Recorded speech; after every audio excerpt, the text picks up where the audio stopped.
Alright, to start this module off, I kind of want to go over some of the equipment that we are going to be using that is beyond what we've been using. Ultimately, we're going to use almost everything that we used in the motor controls and the basic electrical class, down to our actual trainer boards, okay? So that's all going to stay the same, but there is a couple changes and a couple new additions. The first one is we're gonna be adding our PLC. This is the PLC you should be working with. If you're given another one that looks maybe a little bit different, it's probably because I figured out you can use a different PLC and we could do more with it or something like that, along those lines. So this is the PLC you're going to be using. It is an Allen Bradley 1100 series. I'm going to go over that at the end of this video, and I'm going to kind of explain a few things on it. But the other things I want to add to the list of new additions are going to be our e-stop button box. Okay, it doesn't really matter which direction it goes. I think I planned on having it sit like this. All it is an e-stop, push button start, push button stop. Okay, we're going to be wiring that up. I'm going to in a video here very quickly. Okay, we have a fuse block.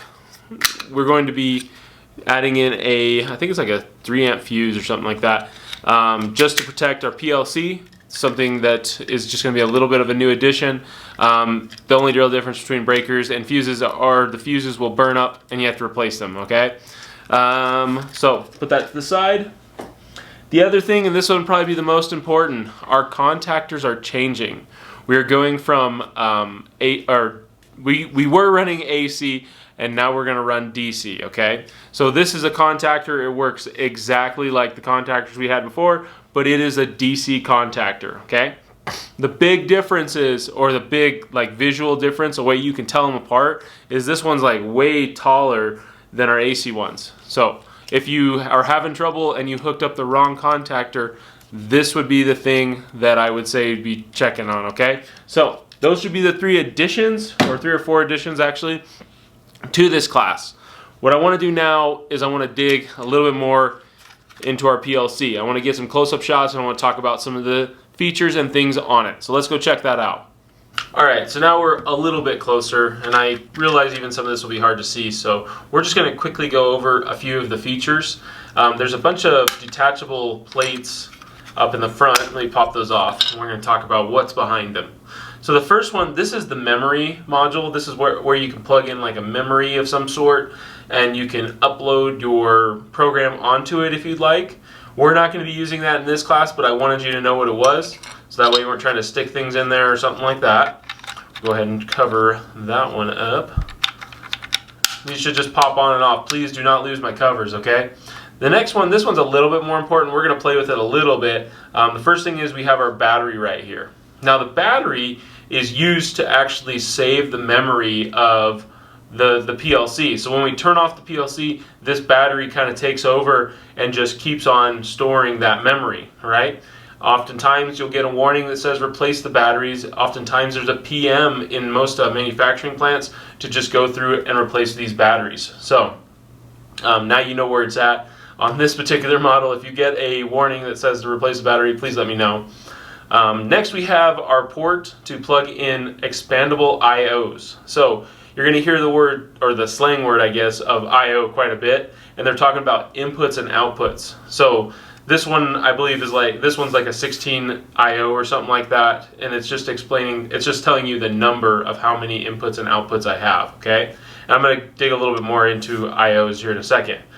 But we can expand this, so we can actually have multiple cards going off the side here that could do different things. Maybe they do analog signal, maybe they do for thermocouplers or something special, okay? Or maybe we just need more relay outputs. But this is where we would plug them in. Like I said, if we do mess with that, it'll be at the end of this class, and it'll be pretty well explained. On the side here, we have our communication ports. So this is a serial port, and this will be the one that we're going to primarily use. And this one right here is for Ethernet. So if you had a network, you could plug into this with the Ethernet right here. And then finally, we've got our actual I/O, or our inputs and outputs.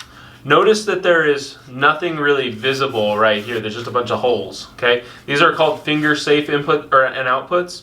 So you're going to stick the wire in here just like a terminal block, and then you're going to go up here and you're actually going to screw it down, okay? I hope you can see that. You're actually going to go ahead and screw it down through these holes. So I think I have 6 outputs. They are relay outputs for this particular model. You can get them in different styles, but we like the relays for this class.